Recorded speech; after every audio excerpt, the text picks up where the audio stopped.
As we gather at the Lord's table this Christmas Eve, though we may not be together physically, I suspect that most of us remember well the gospel accounts of the birth of Jesus that we heard once again tonight.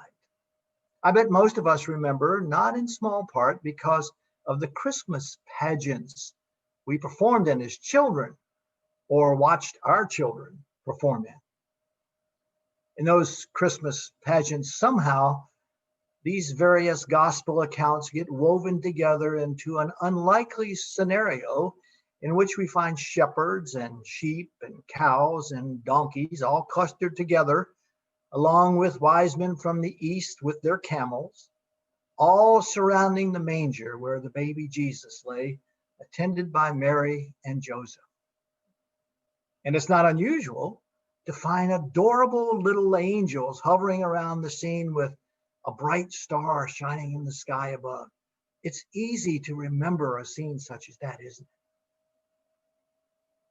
Oftentimes, during a Christmas Eve service such as this one, we also hear that the shadow of the cross lingers not far behind the manger, reminding us that the birth of this innocent child is bookended with the specter of crucifixion at the end of this child's time on earth. And that's easy to remember too, isn't it? We all remember Holy Week and Easter Sunday services from our past, and we easily remember the glory of Easter morning with our shouts of hallelujah, he is risen. These are easy to remember events.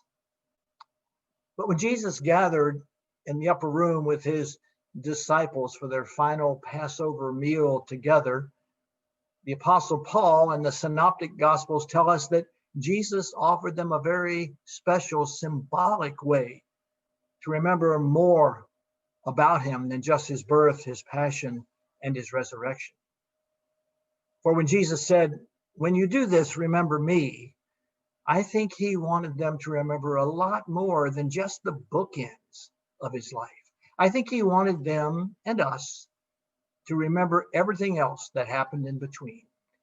The temptations he endured, the sins he forgave, the afflictions he healed, the way he treated with kindness and compassion those whom his culture considered outcast.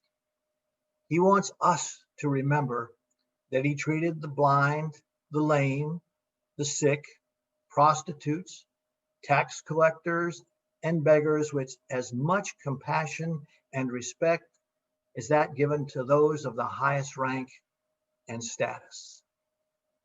And so on this Christmas Eve, as we gather around the Lord's table, at least virtually gather around the table, to await once again the arrival of the Christ child, even with the specter of the cross looming in the background, we are challenged to remember Jesus.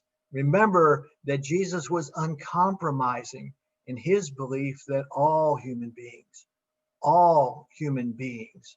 are equal in dignity and worth before God. And when we do remember this, it's easy for us to say, all are welcome at Christ's table. Everyone is welcome at Christ's table.